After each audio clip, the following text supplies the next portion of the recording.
In the positive deviance approach, you begin by asking what is working and what is working with those with whom it shouldn't be working. So the deviance comes from the notion that here are some people who, against all odds, have figured out a way to do things better, and they have figured out a way to do things better than most of their peers. So they are deviants because they are not like their peers. And they're positive because they figured out a way to do things which produces better outcomes. So positive deviance approach is a mental model. It's an approach. It's a way of looking at the world where you begin by asking what's working and what's working with those with whom it shouldn't be working. How does one find the positive deviance in a group of people? Positive deviance is a very data-driven approach. In fact, many people say that PD, or positive deviance, is bathed in data. It's submerged in data.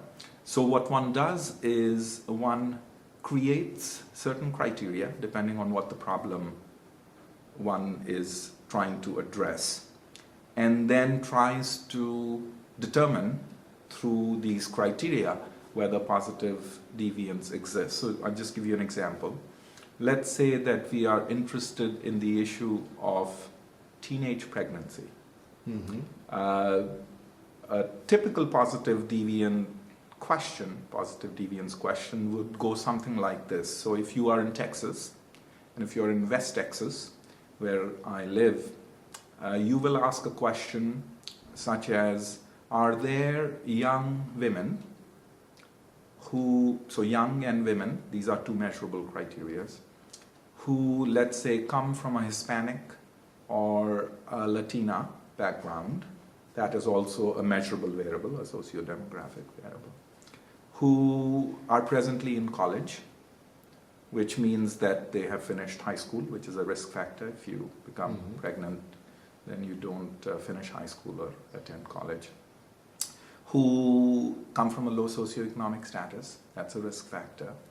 So this is the notion of against all odds. Are you a young Latina woman who is enrolled in college, which means you finished high school, you come from a low socioeconomic status, who has a mother or a sister who became pregnant when they were young, that's a high risk factor, who are in a relationship with a man, that's important in order to look at the issue of teenage pregnancy, and who are not pregnant. What does one do after you have determined that there are indeed positive deviants? The most important step is discovery. And what do we mean by discovery? By discovery, we mean identifying the reasons why this group of people who are highly resilient, who face all odds, who really should not be having good outcomes, are having better outcomes. So you ask the question, the discovery phase is based on what enables these people who against all odds have found a way, for instance, to not become pregnant. And so basically the question is, why aren't you pregnant? No, I mean, you should be pregnant. Why aren't you pregnant? And so the discovery engages the community or the researcher and the community in a process whereby which you discover what is it that they do, what is it that these positive deviants do, which makes possible their not being pregnant. And so step one is definition of the problem. What's the problem? Define. Step two is another D, determine. Are there any positive deviants? Third step is another D, discovery. If there are positive deviants, then what are the behaviors that enables them? And then, of course, there are other steps. So it's a very systematic, data-driven process of defining a problem, which also means outlining what a successful outcome would look like, and then determining if in a general population there are positive deviants based on very measurable criteria, and then the discovery of what makes these people deviants with good outcomes. Traditionally, most of the positive deviance work that has been done with community engagement. That the community is engaged right, from defining the problem to determining if there are PDs, discovery, and then design. And that's perfectly fine. You can call it a pure PD, if you may. But there is no reason, in my opinion, that you can't have different versions of PD. Because if you begin with a PD-like question, which is, are things working? That in itself is quite different than the typical problem-solving approach. So, so it's more researcher-driven, yes, but the researcher is asking very different questions. And because they're asking very different questions, they may discover very different answers.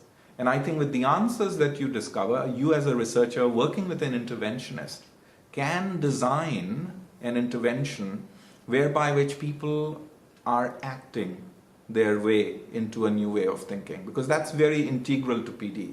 The focus on action. You don't tell people what to do. Once you discover what the behaviors are, whether they discover it or you both discover it, the key is that those behaviors should be acted upon. So the intervention is designed with that action component in mind, so that people practice it, and once they practice it, they internalize it. Fundamentally, PD is an inside-out process, because you're saying that the kernels of wisdom, the micro-practices, the knowledge about what makes for a better outcome resides with the people. So it's not an expert who comes in and who says, let me tell you what your problem is and how I'm going to fix it. But the facilitator comes in and creates an environment whereby which the question is asked, are there some people who are making it work?